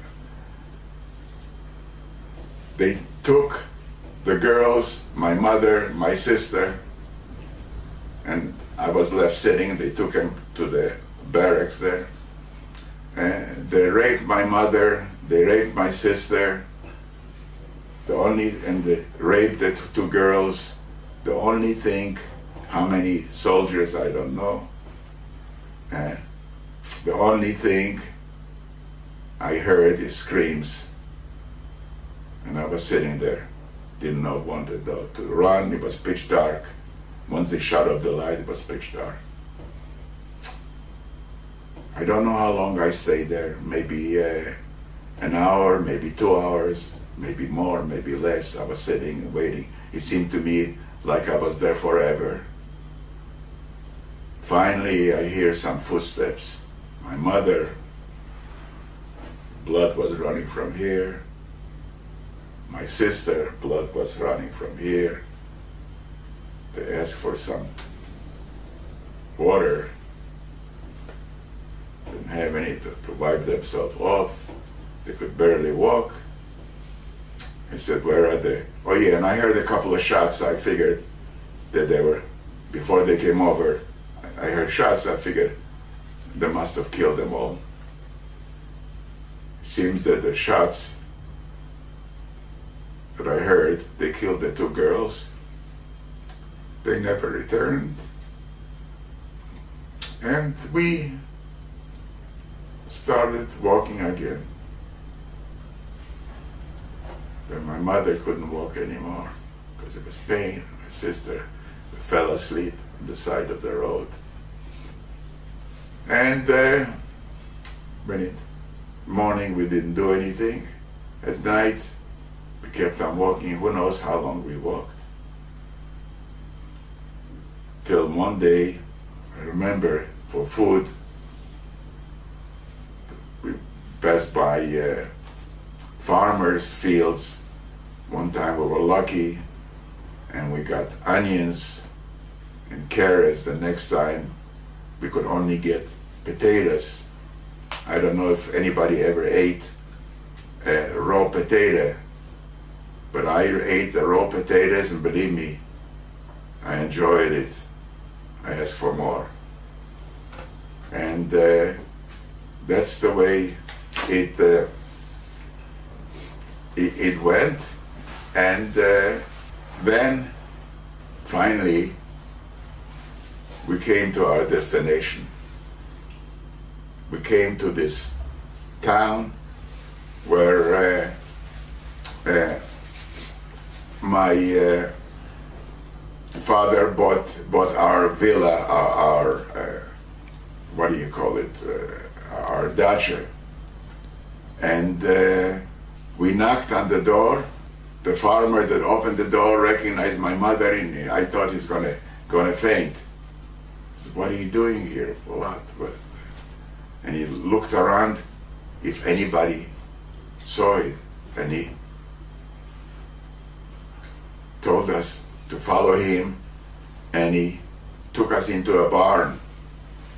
There were cows there, there were horses there in the barn. I don't know how my mother managed it, but she still had some diamonds, and she still had some gold.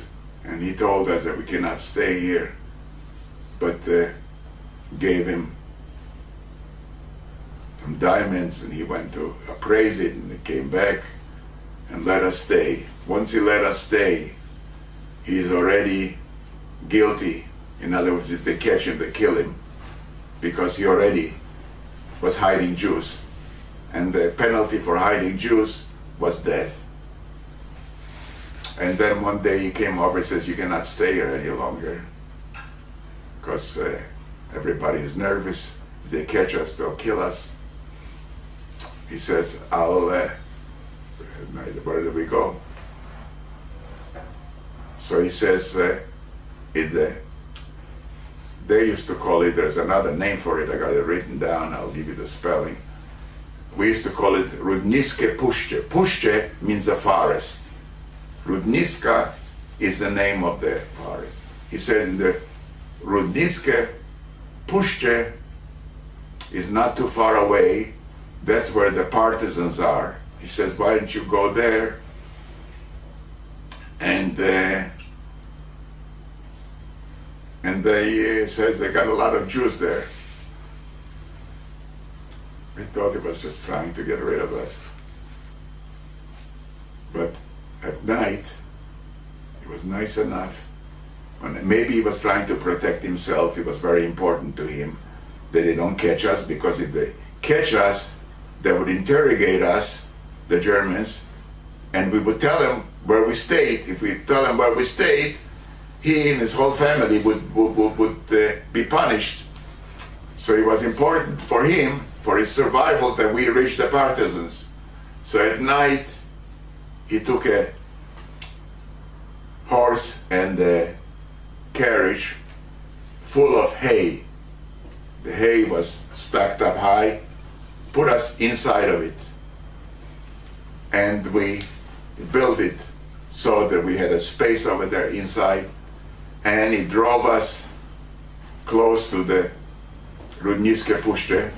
He let us off in pitch dark, and we started walking.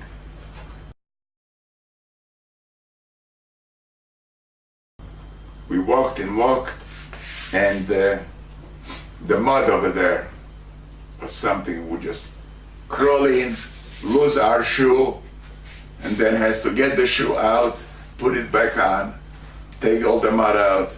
I remember it was like walking in honey or something in cement. And we walk, and all of a sudden, someone yells out, "Halt!" And in the forest, from all sides, here I am, a little kid with my sister, little girl, and my mother, and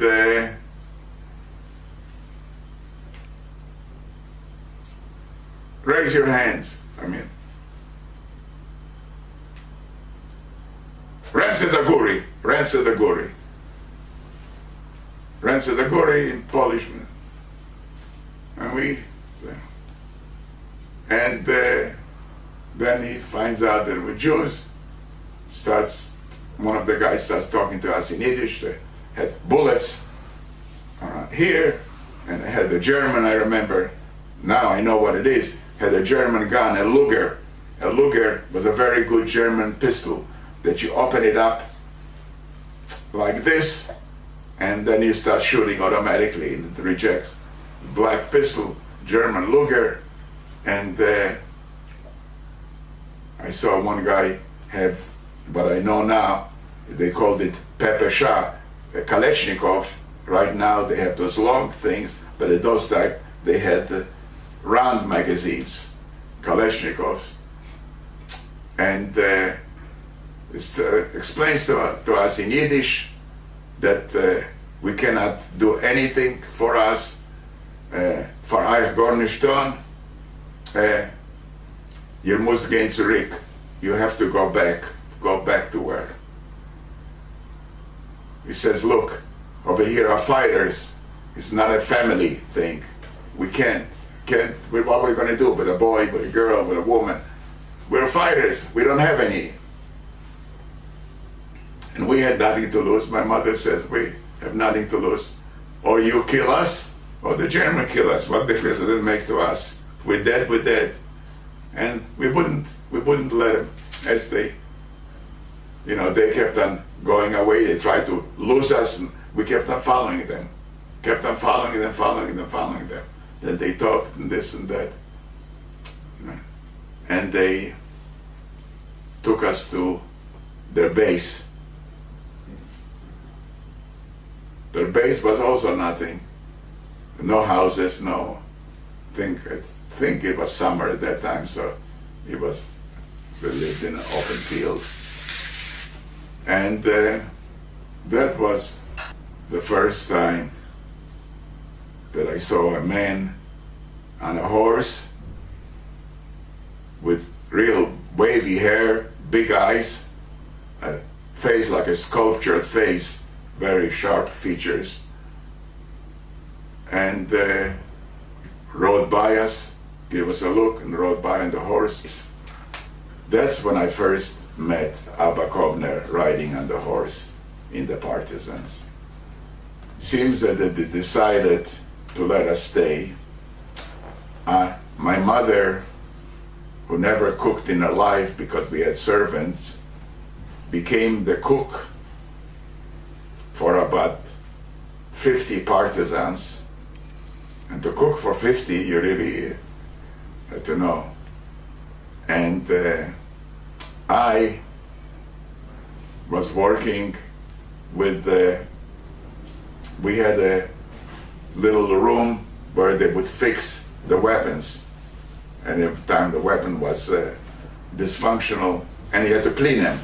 The people had to clean them themselves, but sometimes a weapon would get very rusty, So I would help them polish the weapons, so forth and so on.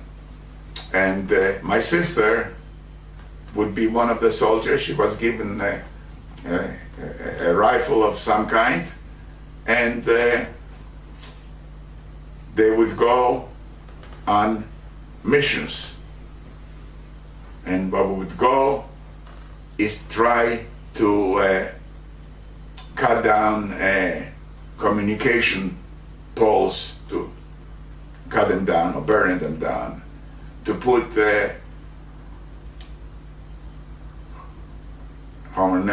dynamite on the rails, so that the trains with Germans, with tanks, with this, would not be able to get to the destination. And every week they would go out certain times to bring food, to bring a cow or a horse or something like that, take it from farmers so we would have what to eat. And then someone had an idea that the last time they tried to put a dynamite under a rail, the person got shot. Actually, he got wounded, but they're afraid. The partisans were afraid if they take him and wounded, he would tell them everything, so they killed him off. That was a standard procedure. We couldn't take wounded with us. So he was wounded, so you had to kill him, so the Germans. Someone had an idea, he says, look, we got a little kid. He is little. Let him put the dynamite under the rail. Nobody will see him, he's fast, is this. So this was my job. First, they would go and scout out a place. They would need a place where the railroad would be next to a little mountain. Then I would, here or there, take it and bury it under the rail and on top of the mountain. It wasn't a mountain, it was a hill. And then I would take from the beginning, I would take a ramrod. This is what you clean the rifle with. It's a long piece of steel, to clean a rifle, and it had a hole on the top, and I would tie up the fuse, the string of the fuse, to the ramrod. The ramrod would be standing up like this. As the train would pass, it would hit the ramrod, and this would cause the explosion. And being that it was on a hill, the train didn't have any power. The locomotive was already damaged from the explosion, so with freeloading, so we would go down the hill into a terrain, into a valley. That's the places where we would do. And we would, by that time, would be far away, because we didn't have to pull, like sometimes from the beginning, they would go ahead and pull a string, and when you pull a string, you have to be nearby. And we could be miles away when this thing happened. But we stayed close sometimes because we wanted to kill the German soldiers and take their weapons and take their ammunition and stuff like that. So this what became my job. And when I did a good job, I would get a pat on the back from the Menahel. Sometimes Abakovner wasn't there on a steady basis. I remember one time that stands out in my mind that we captured a couple of German officers, 2 German officers and a soldier. the German officers had the belts, nice belts going here, and the belts here, and those were very important because there were hooks, and you could put your maps in a little, they had a place for the maps, and they had hooks for other things, binoculars, the officer, and then they had this, and then they had, and the soldiers also had, but it was very plain. So we interrogated I didn't, the people interrogated the Germans.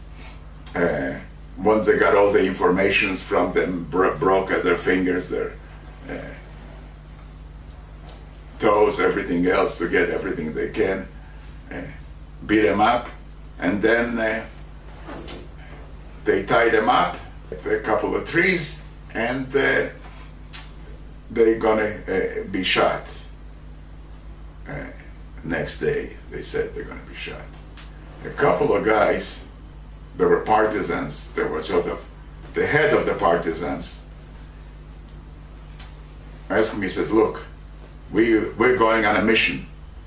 You see this thing, what he's wearing? As soon as they shot him, you take it and save it for me. And another guy says, look, as soon as they shoot this, I want this, and I want the cape, the uniform. I'm gonna make a cape out of it. They had gray uniforms. Gray? Yeah, dark gray uniforms, and the coats, and boots were very much in demand, shoes and this and that. So what happened was that I waited, and one fell down, the other one fell down, and what happened was that here I was, when a person is dead, they're so heavy, and here I tried with all my might, to get before the blood. Why I was in a hurry? Because I didn't want the blood to get on it. And one of the uniforms got bloody, and I remember how I tried to get, how when a person is dead, how heavy I managed to get all those things. And this was a happy moment for me, because when they came in, everybody patted me on the back. Oh, you got it, good, this, that. They made me a sandwich, took some chazir, bacon that they got from some farmers, who stole it from the farmers. And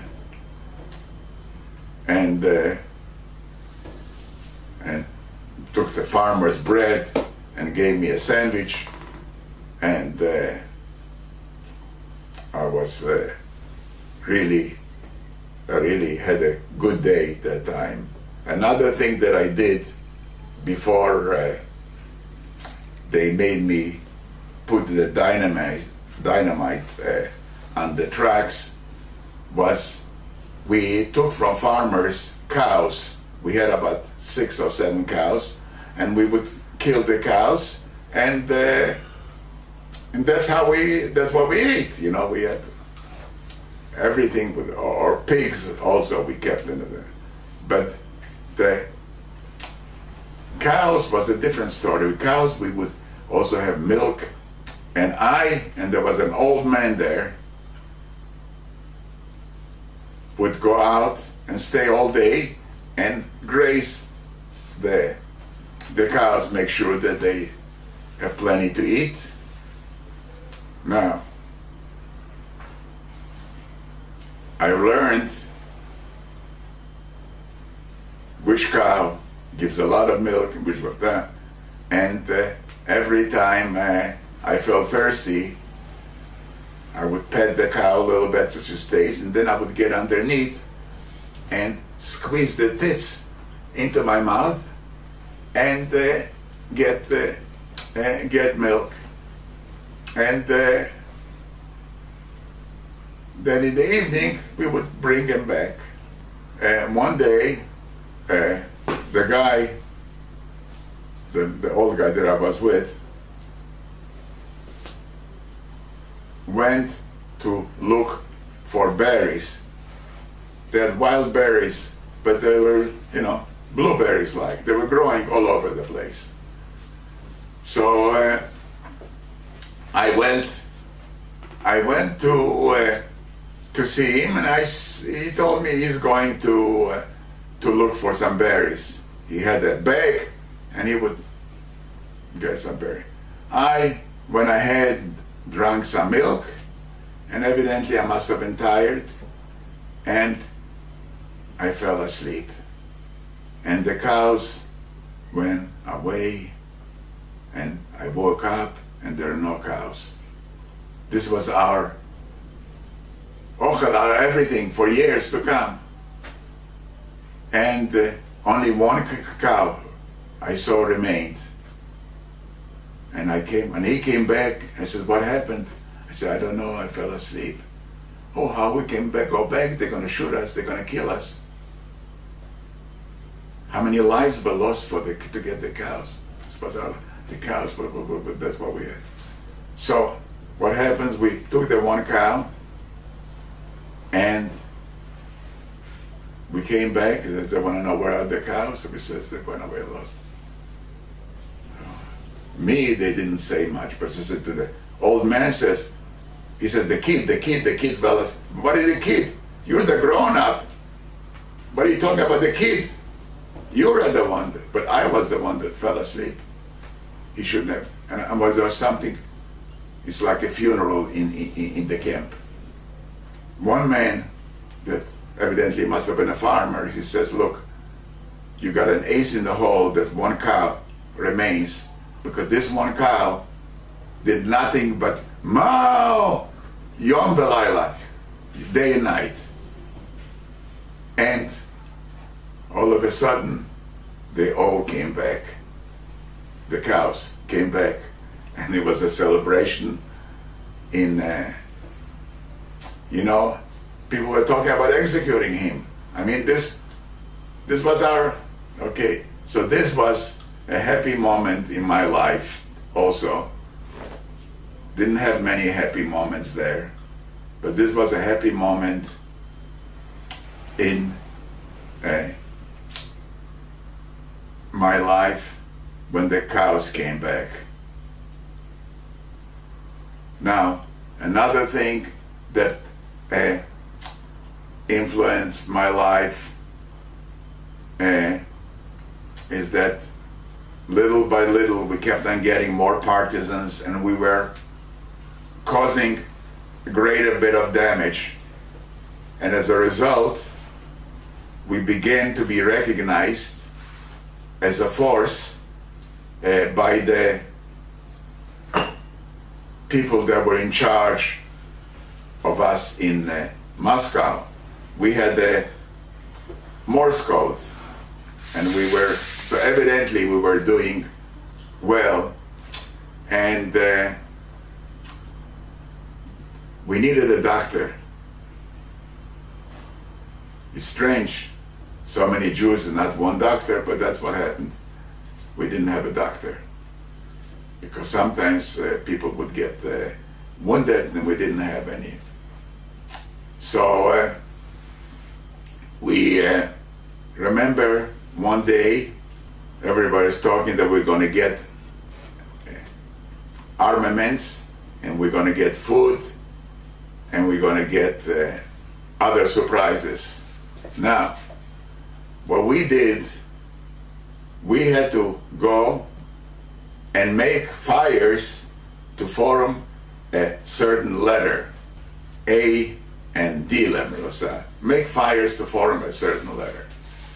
And when we hear and put gasoline on rags and all that, and when we hear a plane, the noise of a propeller, we were in a field, in a jungle, we hear the noise of a propeller, even if we don't see the plane, because it's dark, to light.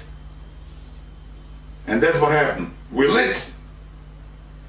And after we lit, we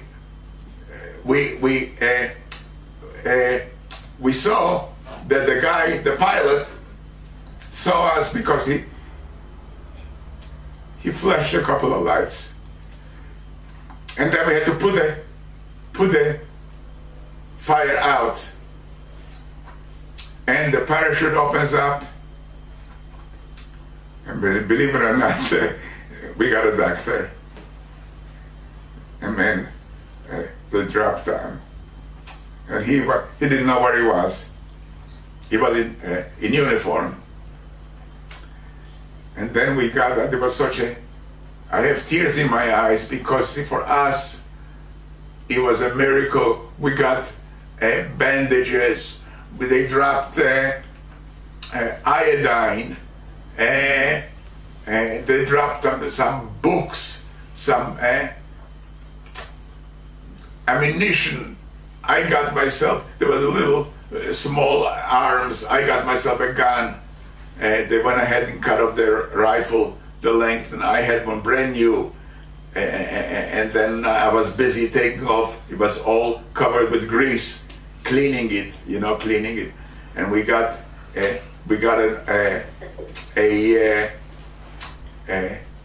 pulemyot. Pulemyot, it's a automatic rifle with a round cylinder on top, and it can really shoot an awful lot. Machine gun, okay, we got machine guns. And I get emotional and I have tears in my eyes or something like that, because for us it was a lifesaver. And remember that we telegraphed.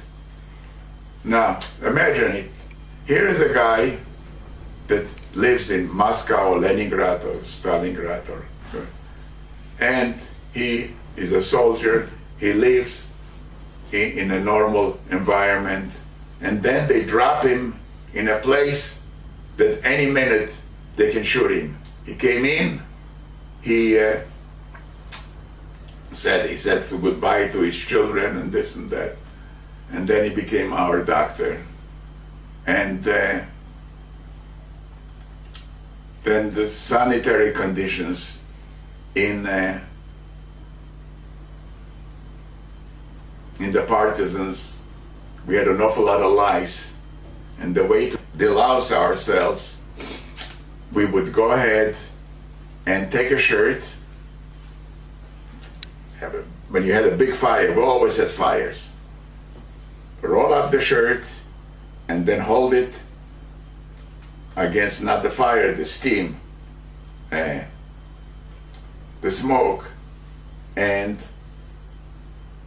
let this hot smoke go into it, and then you see the lice falling out and that's the way we would delouse ourselves. Then in the winter time, when it started to get real cold, and we had already certain implements, we had shovels and this and that, we went ahead and dug a tunnel, put wood on both sides, and then put leaves from the trees on top, made a gog, and we had beds, and then we that's how we slept till the end of the war. We slept there. We didn't have to sleep on the outside. We slept on the inside. At one time we slept on the outside, just covered, just like made little sukkahs covered up and this and that. But then we had a regular one.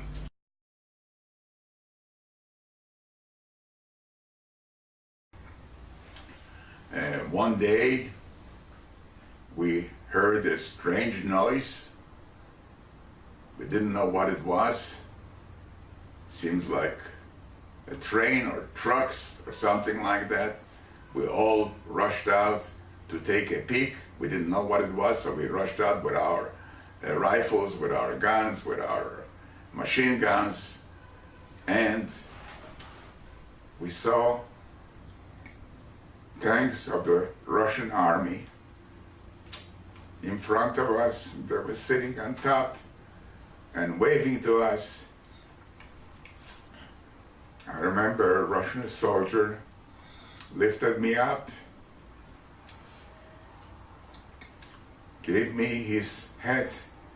The hat was sort of like a boat, and it had a red star in front of it, and he put it on me and gave me a chunk of chocolate. This was the first time in my life that I tasted chocolate. Didn't even know what it was. If I tasted it when I was a little kid in Poland, I don't remember. But this is the first memory that I had that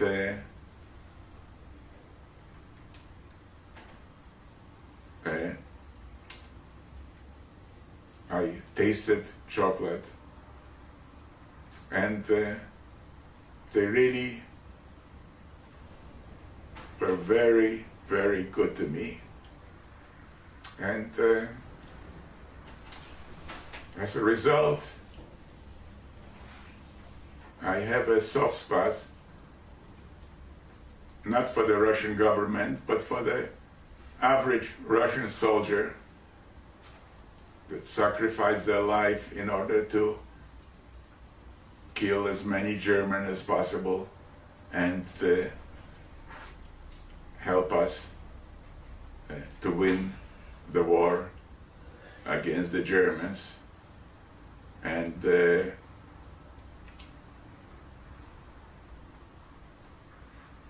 Germans feared the Russians.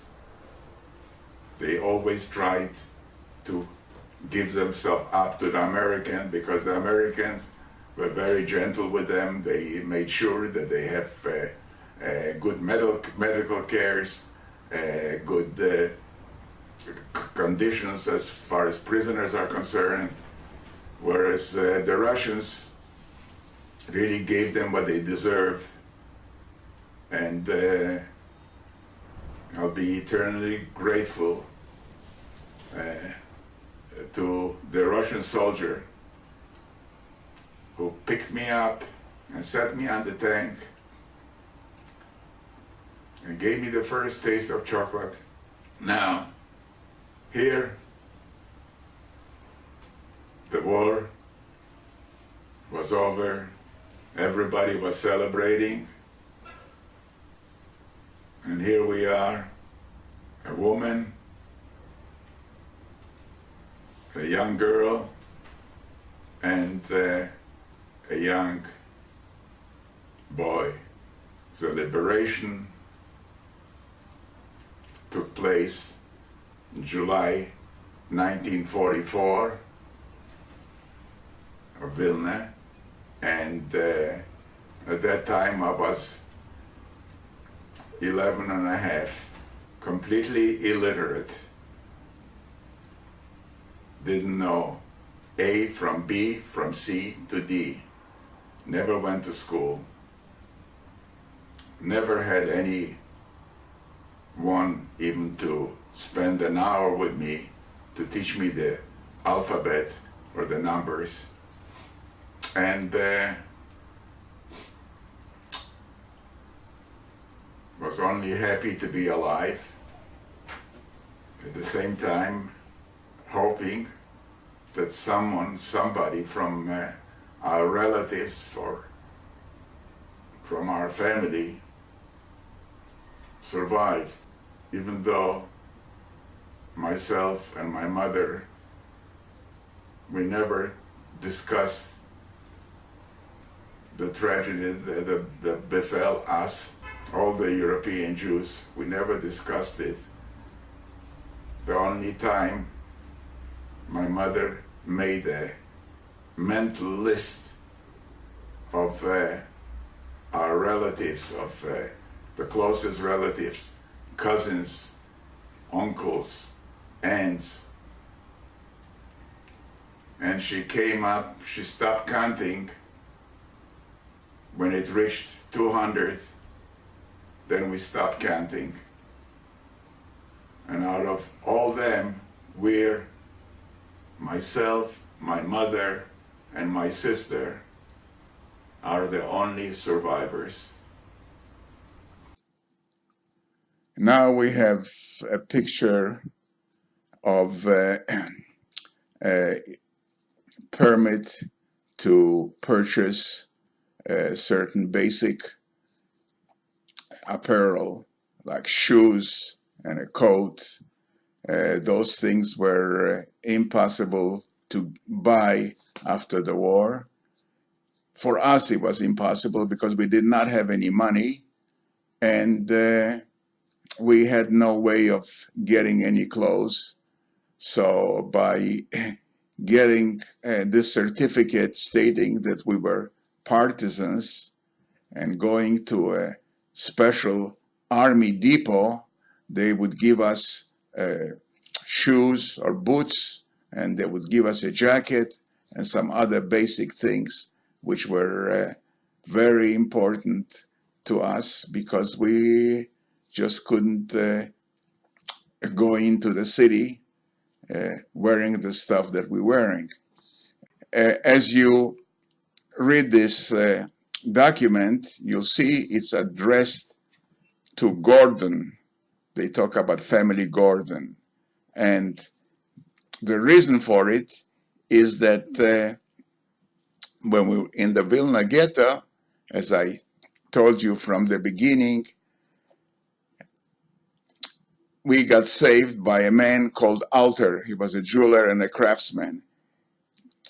His name was Alter, which was a nickname, but his family name was Gordon, Gordon, and people got to know us as the Gordon family, and we kept on using this name, and that's how it came to be that on this permit that we have, they refer to us as Gordon. What happened next after 1944, we realized that we didn't have any place to go to. Our houses were occupied. Some of them were destroyed. Heard stories where some people came back to claim their houses, and the local population just went ahead and massacred the people. Even someone that survived the Holocaust came back to look for their relatives, came back to the village. What do you think happened? They got scared that they might want to claim the house back. So the people in town went ahead and chopped them to pieces. This is well documented. So my mother and I and my sister in 1945 went over to Lodz. It's not to, also Lodz is Poland, and went to live in Lodz, and in Lodz they had people that came over, soldiers that came over from Israel, and they had classes in Hebrew, and we were hoping to go to our home, our real home, which was at that time Palestine. And we came to Lodz. We got some housing, there was a Jewish committee there where you could go and get some help, get some blankets, get some food, and we were still being, after all that happened to us, we were still being called Žid on the street, and the few of us that survived were still being hit by stones when we walked on the street in the evening by some Polish kids running, throwing stones, and say, Żydzi do Palestiny. In Lodz, I and another kid, we would go ahead and get old clothes. Anybody that had old clothes would take it. We would take it to the shuk, to the market, and the farmers would come to the market with their produce. They would come with a wagon, with a horse, and then they would take off their milk, cream, potatoes, carrots, you know, the regular things that are grown on the farm, butter, and we would trade them. We'd give them a jacket or a coat for some butter, for a hat, we would get some cream or this or that. So, and I, at that age, would support my family. We had enough to eat because already at that time I was able to make, and not enough money, but enough produce. With money did not exchange clothes for this, and this way my sister could study. She was good at studying, and she was able to study, and my mother could rest up a little bit. She certainly needed it, and I would be so proud that I would come home with butter, with cheese, with you name it. And I would go like you have in Israel. You say, alte Sachen, alte Sachen. So I would go knock on doors and ask them if they have alte Sachen, which means old things. But I would say alte Kleider, which means clothes. And that's the way we did. Now, one thing I remember, and it hurts me to this day, it shouldn't, because it hurts me, that one day I thought I got, and this will teach you a lesson, when something looks too good, it really is too good to be true, it really is. One day I had a coat with a pair of pants that I was going to trade with a farmer for butter, and the coat had a very nice shiny lining on the inside, and I found out that with the farmers you show them the lining, you don't show them the coat because sometimes it's worn, but the lining looks like brand new, and I was showing, look at the lining, feel how silky it is, and this and that. And we made a deal, and they gave me a big chunk of butter. I said, boy, you're gonna have a lot of butter now. So I went, brought it home, and this, and my mother, when I had, it was so big, she said, we'll give some to our neighbors over there that had a sick. And she cut it in half, and on the inside, it was spoiled butter. It's called it yolki. It was spoiled butter on the outside. And this is, I remember, it was such a shock for me. I thought I did so well. And at that age, I already got screwed.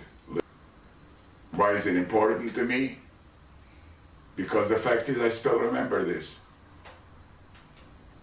And at that time, it was so important that I repeat it now, which should be so insignificant, but yet it's not. We were getting ready to go to our home, in quote, to Israel, and in the meantime we were told that we can go and learn some Hebrew.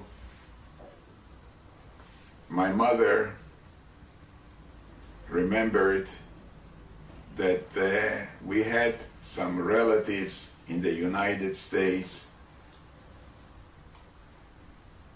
but she didn't know their name. She didn't remember anything except that they had a hotel in Lakewood, New Jersey, and the hotel, she didn't know it was in Lakewood, New Jersey. She didn't remember that. She only remembered there was Hotel Balfour, and the reason why she remembered Hotel Balfour is because of the Balfour Declaration, where Britain allocated a certain portion of land in the Middle East for a Jewish state, promised us.